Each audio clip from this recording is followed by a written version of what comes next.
Hello guys, so welcome to Physics with Vale lectures. Today I'm going to be discussing about electrostatics with you. So what is electrostatics, Ndizo? Electrostatics, right, is the study of non-moving charge, right? So charge can be found moving from one place to another, and the medium which it moves through is called a conductor, right? And that is called current, electricity.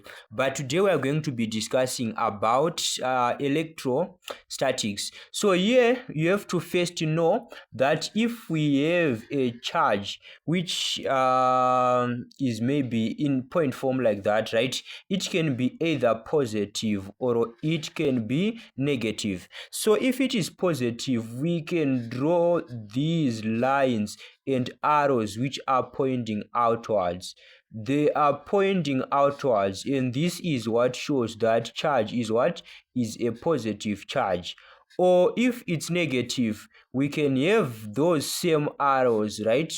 But then the arrows are pointing what? Inwards. So this is what we call a negative charge. So here we have positive charge and we have negative charge, right? Fine. Let's discuss about electric field. What is an electric field? An electric field is the region around a charged object where another charged object experiences a force, right? So a field is just a region. For example, there is a maize field and the farmer is crying, "Oh no, my field is dry." You see, right? It is a region where the farmer is planting maize, right? We can have a field for any crop, but then the bottom line is the field should be what? A regional space. So the regional space around this charge, right, is what we call a what? An electric field. So electric field is a vector quantity. A vector quantity is a quantity that is defined by a magnitude and a direction, right? Yes, fine. So we have laws for charge. The first law of charge is that the like poles repel, right? What do you mean by like poles repel? If we are to take a man and a man, right, and one is saying that, obviously the other one is going to what? To run away. Oh no, you see that? Fine. That is because what? They are like, they are all men, right? Fine. Then if we have unlike poles, they are going to what? To attract. And then that is the diagram there, right? If that person is coming towards that, we can see there is attraction because they are different. There is a man and there is a what? Woman. That is why there is a what? An attraction over them. Fine. So now you have to know what happens if we are to put a positive charge nearer to a negative charge, right? Considering their what? Their magnetic field and the charges, obviously, the positive being there and the negative being there. The positive was having a charge, was having the field being like that, right?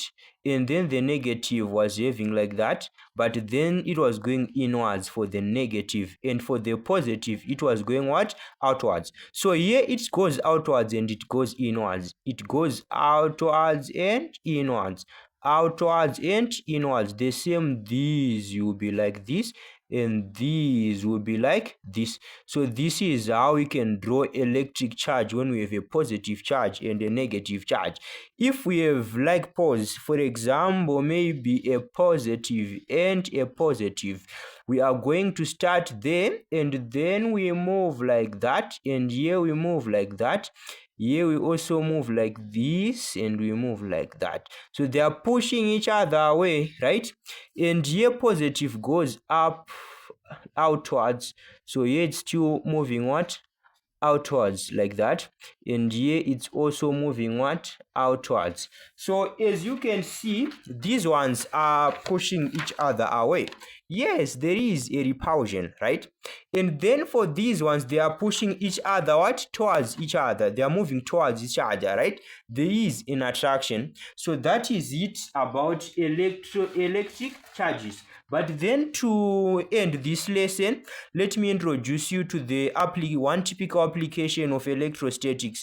So if we are to have a paper like that, and then I take a pen and I rub it in my hair, I continue rubbing, right? I am charging this. So now if I put nearer, let's see what happens. Okay,